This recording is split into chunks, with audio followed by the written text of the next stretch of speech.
मित्रों, एक बार पुनः नारायण क्लासेस बायोलॉजी में आपका हार्दिक स्वागत है।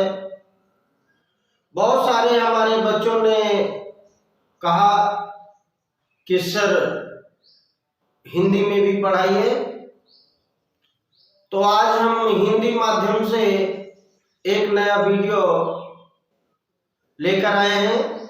यदि आप सभी को पसंद आए तो लाइक और कमेंट करना ना भूलें। आइए हम लोग आज पढ़ते हैं अलैंगिक जनन।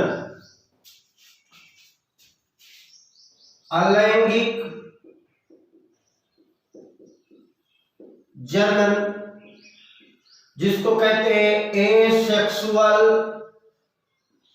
रिप्रोडक्शन, इसको बिंदुवार देखेंगे। पहला है जो अलैंगिक जनन होता है, इसमें कोई एक जीव संतति उत्पन्न करने में सक्षम होता है। एकल जीव ही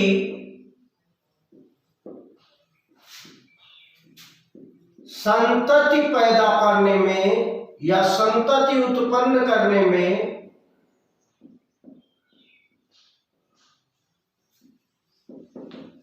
सक्षम होता है।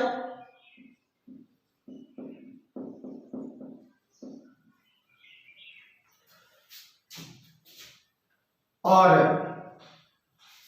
इस अलैंगिक जनन में जो भी संतति उत्पन्न होती है वो आपस में भी और अपने जनक के बिल्कुल समरूप होती है। ये संतति आपस में और जनक के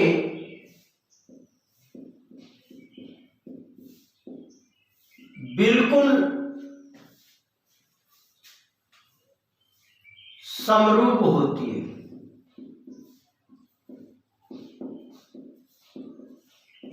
जितनी भी संतति पैदा होंगी, जितनी भी संतानें पैदा होंगी, जितने भी पौधे तैयार होंगे, वो आपस में एक जैसे होंगे और जिस पौधे से ये तैयार किए गए हैं उनके भी बिल्कुल समरूप होंगे।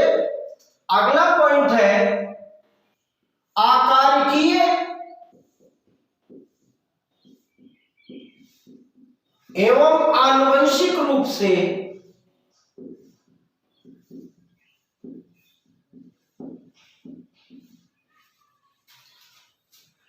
एक समान जीवों के लिए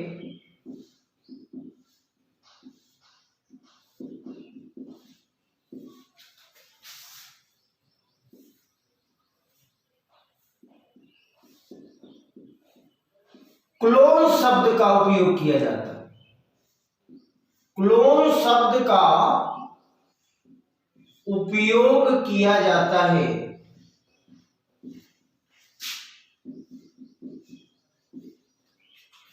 अगर कोई भी दो जीव जो आकार में और उनकी आनुवंशिक स्थिति जो है वो एक समान हो, तो ऐसे जीवों के लिए हम क्लोन शब्द का प्रयोग करते हैं। अगला पॉइंट है अलैंगिक जनन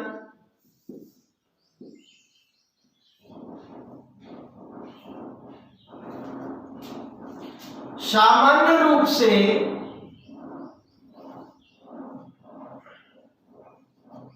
एकल कोशिकीय जीवों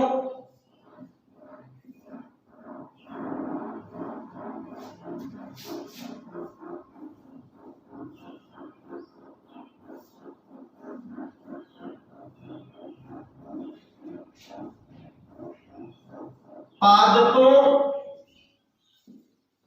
एवं जंतुओं,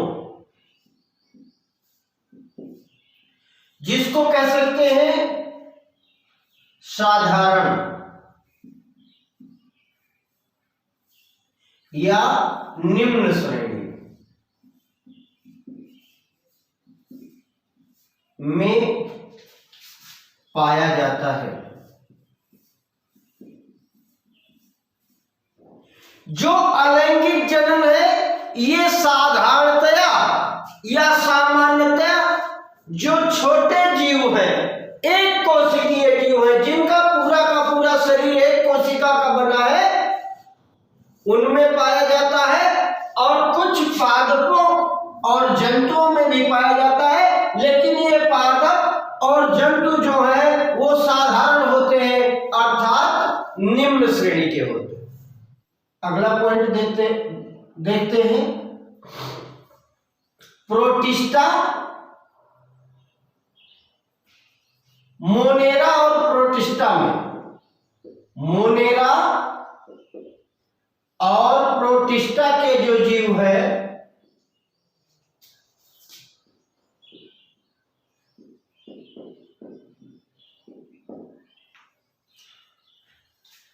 जनक कोशिका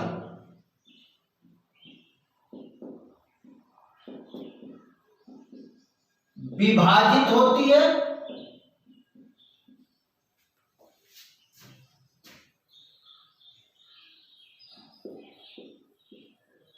और दो नई कोशिकाएं बनती हैं।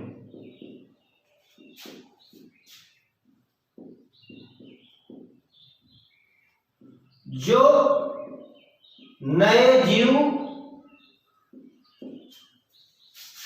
में परिवर्तित हो जाती हैं।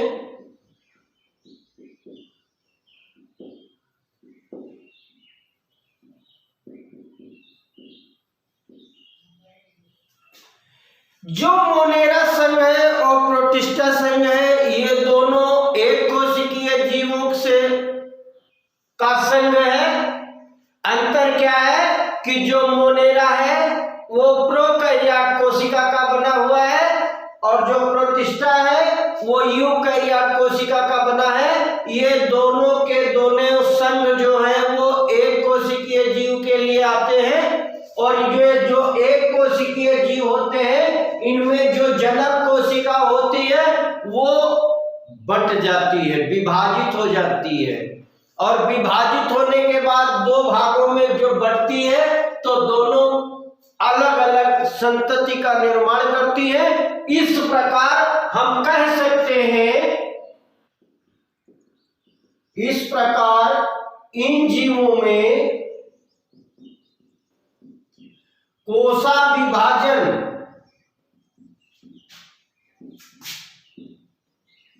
भी एक प्रकार का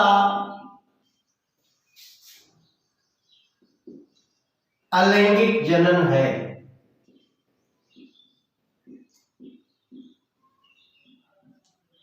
ये जो प्रोटिस्टा और मोनेरा के जीव हैं, इनमें कोशा विभाजन के द्वारा अलैंगिक जनन होता है या नई संतति उत्पन्न करती है। तो इन जीवों के संदर्भ में हम कह सकते हैं कि कोशिका विभाजन भी मोनेरा और प्रोटिस्टा संघ में एक अलैंगिक जनन की विधि या तरीका है। अगला पॉइंट देखेंगे। बहुत से जीवों में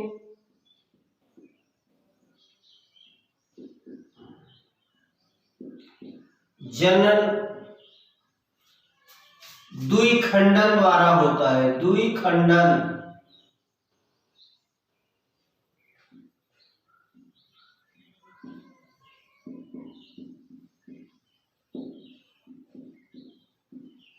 जिसमें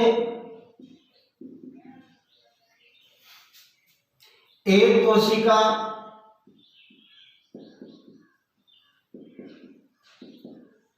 दो भागों में विभाजित होकर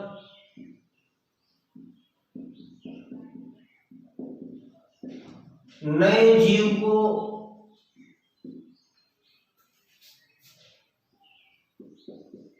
उत्पन्न करती हैं।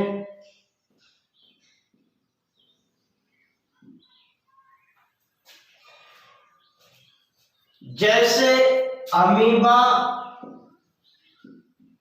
और पैरामीशियम।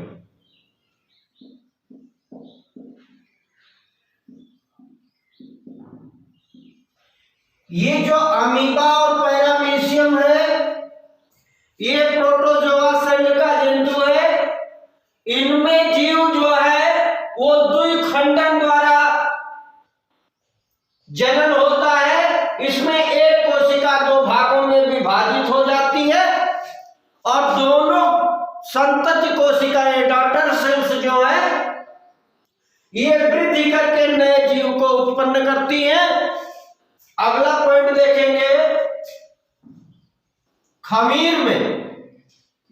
खमीर जिसको हम कहते हैं ईस्ट, ईस्ट में यह विभाजन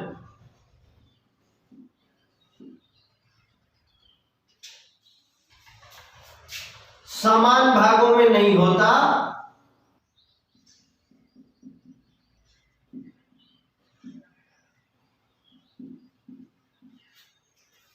एक भाग छोटा होता है,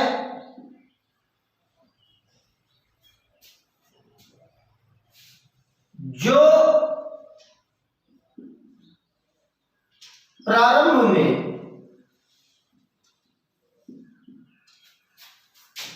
जनक कोशिका से जुड़ा रहता है।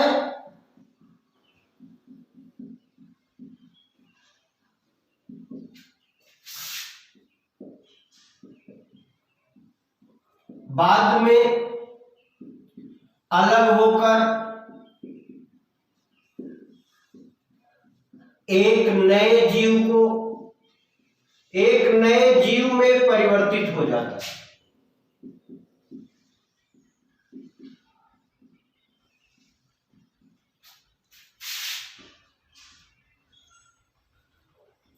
खमीर ईस्ट जो एक प्रकार का कवक है, इसमें जो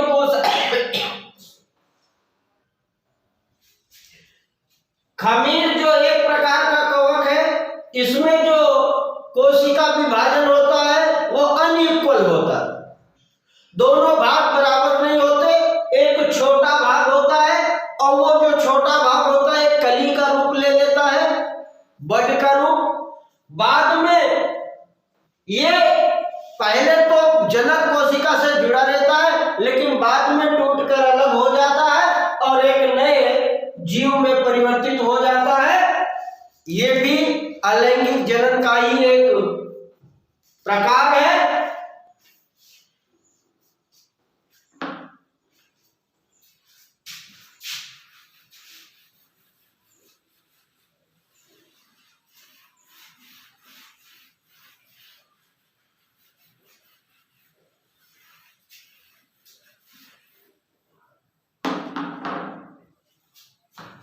एक पॉइंट और देखेंगे, विषम परिस्थिति। विषम परिस्थितियों में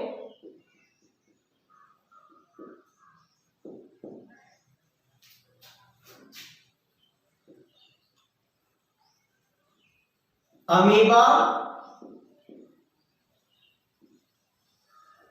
अपने पादाभों को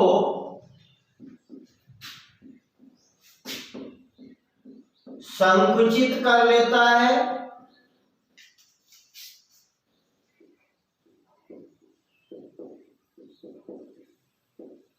और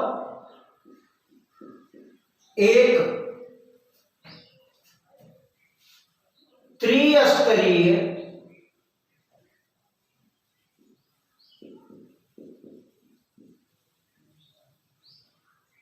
कठोर कवच स्रावित करता है।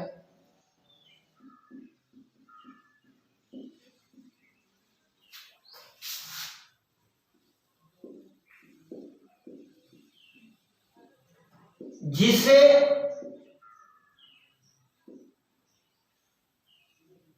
परिकोष्ठन या पुटी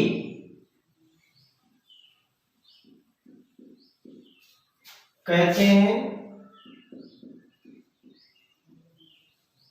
अनुकूल समय में, अनुकूल परिस्थिति में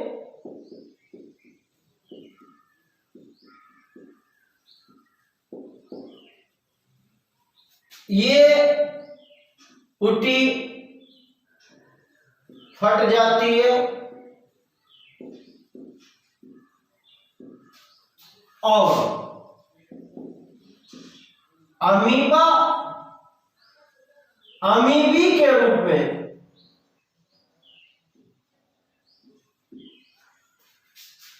बहुत सारे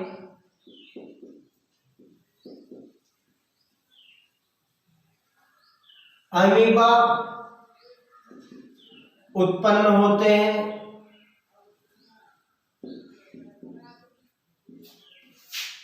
इस प्रकार के जनन को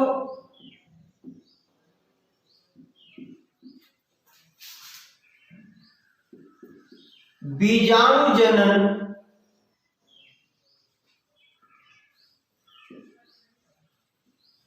कहते हैं। कहने का तात्पर्य क्या है कि जब परिस्थितियां अनुकूल नहीं होती, विपरीत होती है, तो अमीबा अपने शरीर के जो पादाप है उनको संकुचित करता है और एक त्रिस्तरीय 3 लेयर वाली परिकोष्ठन हो जाता है, जिसको पुटी भवन कहते हैं या सिस्ट कहते हैं। अंग्रेजी में इसको बोलते हैं सिस्ट। ये पुटी भवन बन जाता है और इसके अंदर अमीबा का जो जीव द्रव्य है वो बहुत सारे भागों में बंट जाता है और ये जो जब अनुकूल परिस्थिति आती है तो ये परिकोष्ठन फट जाता है और ये अमीबी बाहर आ जाते हैं। इनको कह सकते हैं स्यूडोपोडिया स्पोर्स, अमीबाभ बीजाणु। ये जो अमीबाभ बीजाणु है ये बाहर आ जाते हैं और ये एक नए अमीबा को जन्म देते हैं।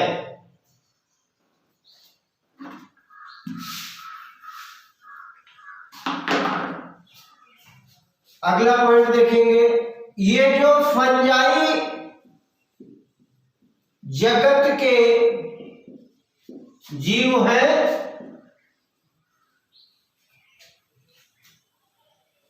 इसके साथ साथ साधारण पादप, जिसको हम कह सकते हैं लोअर प्लांट, विशेष तौर पे शैवाल, कुछ विशेष संरचनाओं द्वारा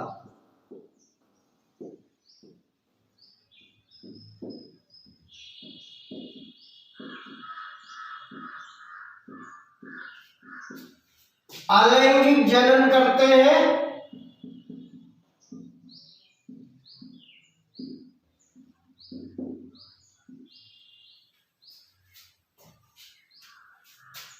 और इस प्रकार की संरचनाओं में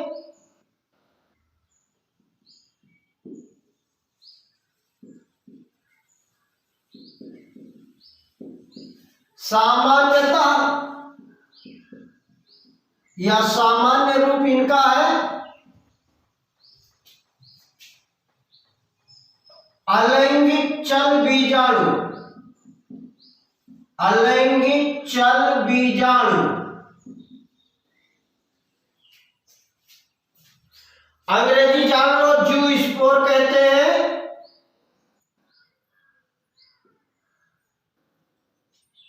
प्रमुख है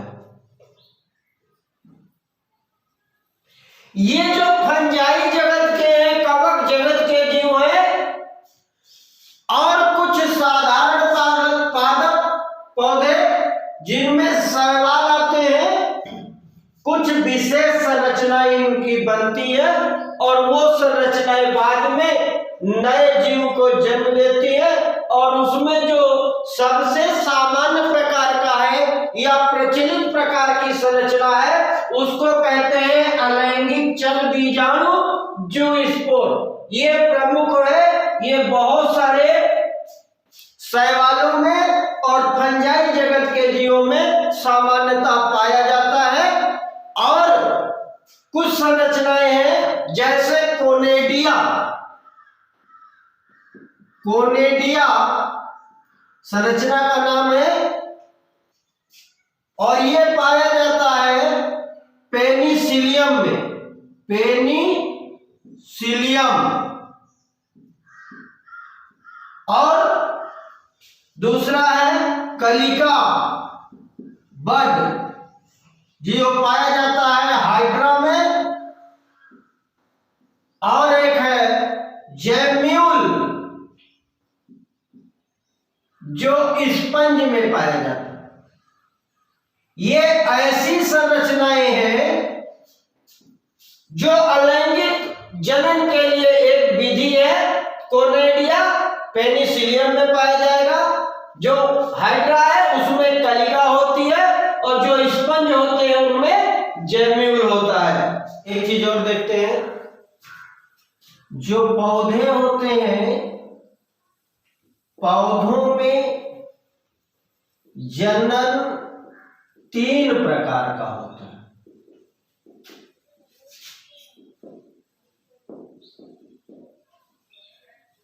एक होता है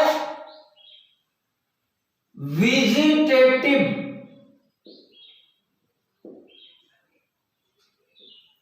जिसको हम कहते हैं वर्धी या कायिक। दूसरा है अलैंगिक, और तीसरा है लैंगिक जनन। ये जो 3 प्रकार के जनन पौधों में पाए जाते हैं, इनमें पहला हम पढ़ लेते हैं इस वीडियो में वर्धी जनन। ये वेजिटेटिव रिप्रोडक्शन या वर्धी जनन या कायिक जनन क्या है? इसमें पौधे के किसी अंग से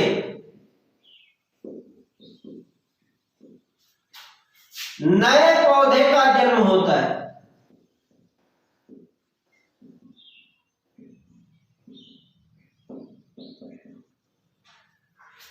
मतलब ये जो वर्धी जनन है, ये पौधा जो होगा, जनक पौधा होगा, उसके किसी अंग से नए पौधे का जन्म होगा, और वो पौधे का पुराना भाग जड़ भी हो सकता है, तना भी हो सकता है, पत्ती भी हो सकती है। और ये जो वर्धी जनन है, ये वर्धी जनन 2 प्रकार का होता है।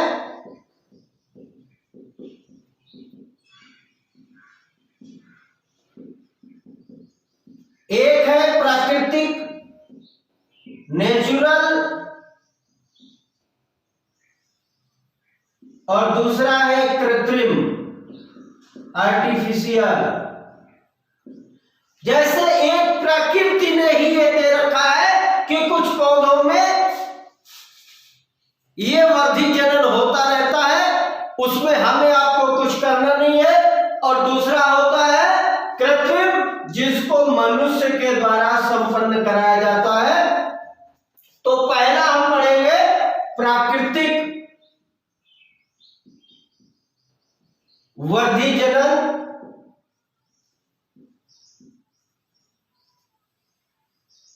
जो ये प्राकृतिक वर्धी जनन है, इसको हम पहला देखेंगे जड़ों के द्वारा। जड़ों के द्वारा बाई रूट्स कहते हैं, सतावर, डहेलिया,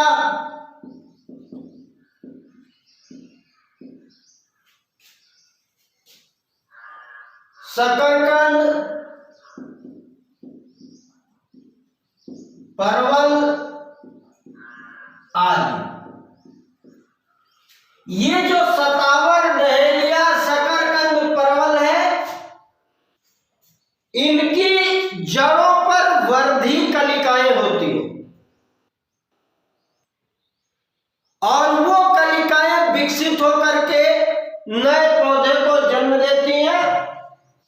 दूसरा पढ़ेंगे तनों के द्वारा वाई स्टेम, और ये कई प्रकार से होता है। जैसे पहला है प्रकंद, राइजोम कहते हैं इसको। अदरक,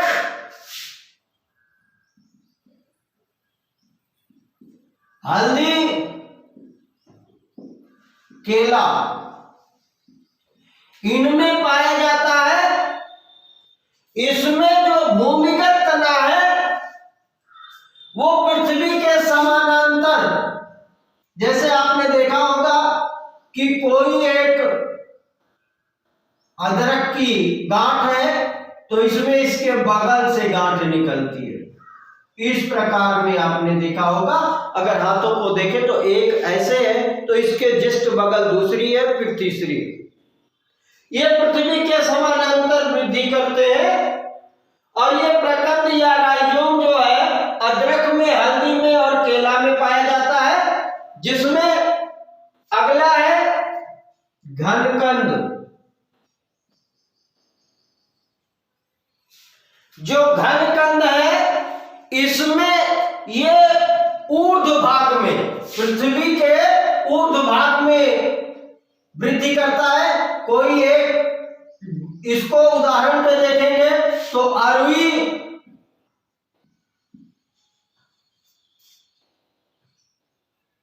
केसर, पुदीना, या कह सकते हैं जमीकंद,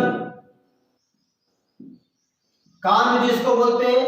इसमें एक ऐसे होगा, दूसरा जो कली इसकी निकलेगी वो इस प्रकार होगी, इस प्रकार। ये पृथ्वी को के ऊर्ध्वाधर वृद्धि करती है, इसको हम घनकंद कहते हैं। इसके बाद आता है कंद। इसकी सतह पर गड्ढा होता है, सतह पर गड्ढा होता है जिसको हम आंख कहते हैं, और उस पर कली होती है।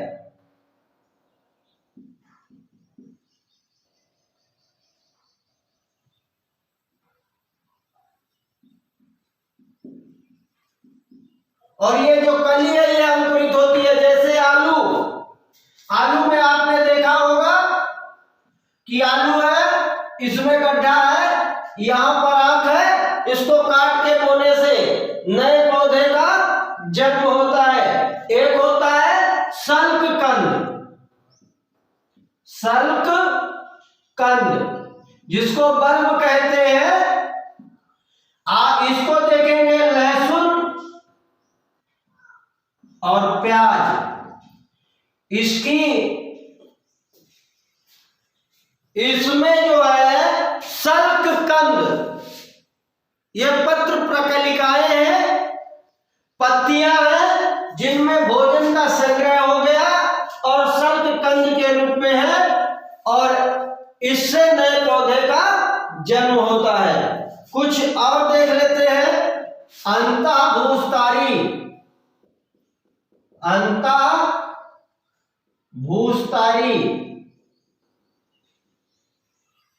इसको जब हम पढ़ेंगे इसको शक्कर बोलते हैं। पुदीना,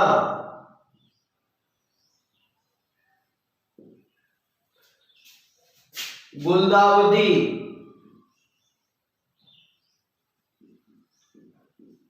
ये इसके उदाहरण है। इसमें क्या होगा, ध्यान से देखेंगे, कोई एक तना होगा जिस पर पत्तियां होंगी, ये मिट्टी में धंसा होगा और इसका जो भूमिगत तना है यहाँ से तिरछा एक पौधा निकलेगा और इस तने से कलिका होगी, वो वृद्धि करेगी और एक नए पौधे को जन्म देगी। ये शुरू में तिरछा होगा, बाद में सीधा हो जाएगा। ये अंतःभूस्थायी है, इसको हम शकर कहते हैं। दूसरा है ऊपर भूस्थायी या भूप्रसारी। ऊपर भूस्थायी या भूप्रसारी, इसमें क्या होता है कि इसमें तना जो है वो विसर्पी होता है।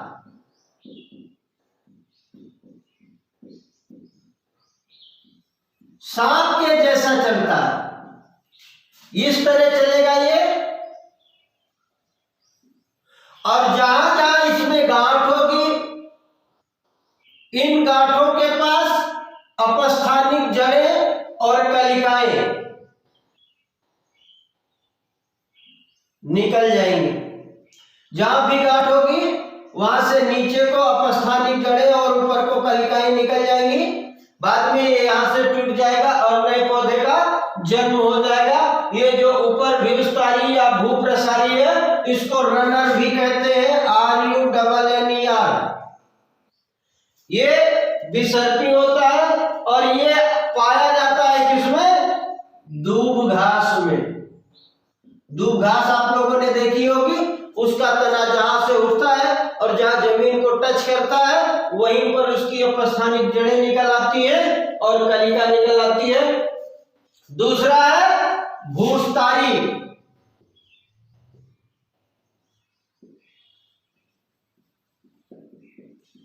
जिसको स्टोलन कहते हैं, झुमकलता।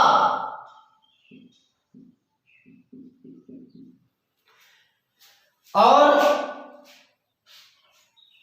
अरुई, केला आदि में मिलता है। इसमें भी पर्व संधियों से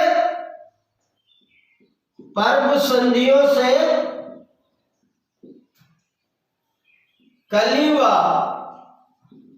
अपस्थानिक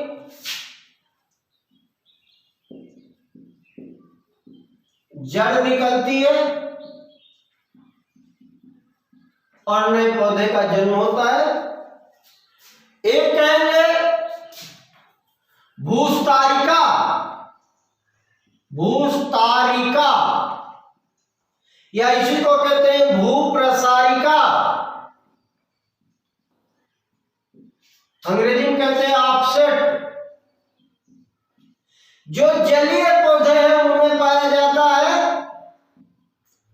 और जलीय पौधे में आपने एक देखा होगा, एराकेसिया कहते हैं जलकुंभी को। ये ऐसे पत्तियां होती हैं, झुंड की झुंड, और नीचे जड़ें होती हैं। इसमें से एक ऑफसेट निकलता है और फिर दूसरी जगह पर ये होती हैं। अगर जलकुंभी आपने देखा होगा तो ये जलीय पौधा है, ये ऐसे होता है, बाद में ये ऑफसेट टूट जाता है और नए पौधे का जन्म हो जाता है। इसके बाद है पत्र प्रकलिकाओं द्वारा। पत्र प्रकलिकाओं द्वारा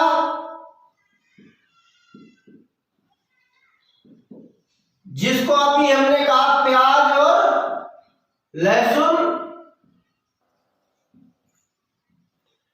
इसको बुलबिल भी कहते हैं, BULVILS, बल्ब्यूल्स भी कह सकते हो। ये प्याज और लहसुन में है, इनसे भी नए पौधे का जन्म होता है। अगला है पत्तियों के द्वारा। पत्तियों के द्वारा, पहले हमने कहा जड़ों के द्वारा, फिर कहा तनों के द्वारा, और तनों के द्वारा ये विशेष प्रकार से कई चीजें पढ़ी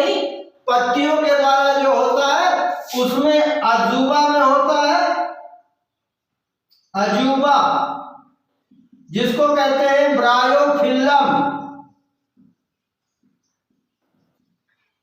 और एक होता है बिगोनिया। इनकी पत्तियों से नए पौधों का जन्म होता है। इनकी पत्तियों के किनारों पर खांच होती है, कटे होते हैं, इस तरह इनकी पत्तियां होती है, और यहीं से अपस्थानिक जड़ और इधर कलिका निकल आती है। इसके बाद हम लोग पढ़ेंगे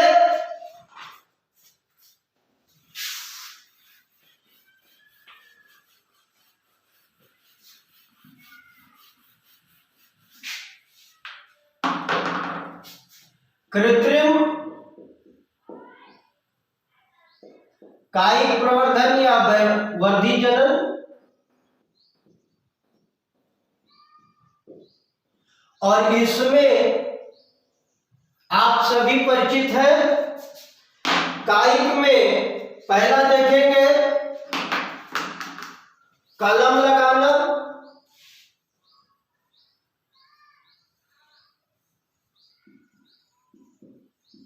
आप जानते हैं कि एक 20 सेंटीमीटर का कोई टहनी काट लेंगे, उसको जमीन में गाड़ देंगे, बाद में यहां से कलिका निकल आएगी, इसको हम कलम लगाना कहते हैं। किस में होता है? गुलाब में होता है, गन्ना में होता है,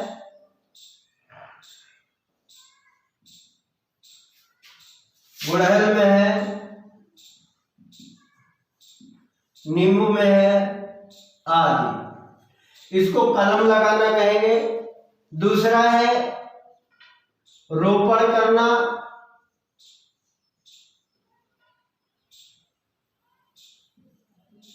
रोपण करने का तात्पर्य क्या है कि जैसे एक पौधा जमीन में है और ये जड़ से निकला हुआ है, कोई दूसरा पौधा है, इसकी कोई शाखा को इसके साथ बांध देंगे और बाद में इसको यहां से कट कर देंगे और ये वाला यहां से कट कर देंगे, और वो क्या हो जाएगा, यहां से ऐसे निकला था पहला और दूसरा इधर से जड़ निकल गया है, इसका ऊपरी हिस्सा कट गया है इधर वाला और इसका इधर वाला कट गया है, इसको हम कहते हैं रोपण करना। तीसरी चीज है शाखा बंधन। शाखा बंधन, कोई भी एक घटिया किस्म का पौधा है और एक अच्छे किस्म का पौधा है, इसकी दोनों की शाखाओं को यहाँ बांध देंगे, छील करके बांध देंगे, बाद में चिपक जाएगा, इसको यहाँ से काट देंगे और इसको यहाँ से काट देंगे। ये वाला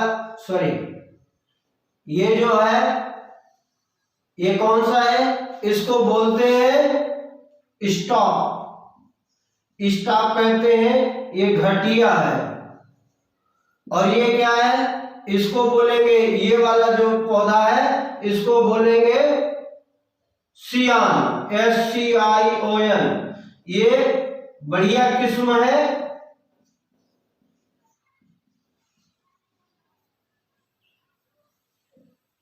इसके पौधे को जब बांध देंगे, बाद में ये दोनों आपस में जुड़ जाएंगे, तो क्या होगा, ये घटिया वाले का शीर्ष काट देंगे और बढ़िया वाले का जड़ की तरफ या तने की तरफ की गांठ काट देंगे, ये खत्म हो जाएगा और ये एक नया पौधा तैयार हो जाएगा।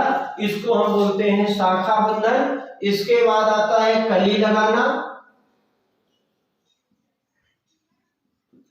कली लगाने का मतलब कोई भी एक पौधा होगा, उसमें क्या होगा, गांठ होगी और इस गांठ पे जो कली होगी, यहाँ से हम इसकी खाल को छीलेंगे और नए पौधे की कली को हम जो उसमें बनी होगी उसको ला करके यहाँ चस्पा करेंगे और फिर पॉलीथीन वगैरह से बांध देंगे और इसको कहते हैं कली लगाना। अगला है दाब लगाना। दाब विधि। दाब लगाने का मतलब क्या है कि जब कोई पौधा होता है और वो पौधा जमीन के करीब होता है तो इसकी एक डाल को हम जमीन से मिला देंगे, ये जमीन होगी, और इसकी जो डाल होगी उसको जमीन में ला करके दबा देंगे और ये पौधा आगे क्या करेगा, जब इसको जमीन में दबा देंगे तो इसमें से यहाँ से जड़ें निकल आएंगी और बाद में हम इसको यहाँ से काट देंगे और इस पौधे को अलग ले जाके लगा देंगे। ये है दाब विधि। और अगला है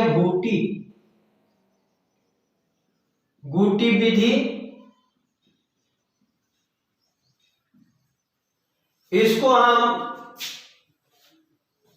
जब कोई ऐसा पौधा हो जिसकी डाल जमीन तक लाना मुश्किल हो तो उस पौधे की डाल में ही हम क्या करेंगे, इसकी खाल को काट देंगे या मिट्टी लगा करके और फिर उस पर भीगा बोरा लपेट देंगे, ऊपर एक जो है कहीं से भी पानी की व्यवस्था घड़े में कर देंगे जो चूता रहेगा और धीरे धीरे यहाँ से जड़ें निकल आएंगी और जब ये जड़ें निकल आएंगी तो हम इसको काट करके इस पौधे को अलग कर देंगे।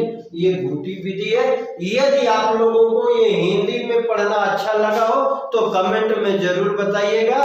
मिलते हैं अगले वीडियो में, तब तक के लिए धन्यवाद।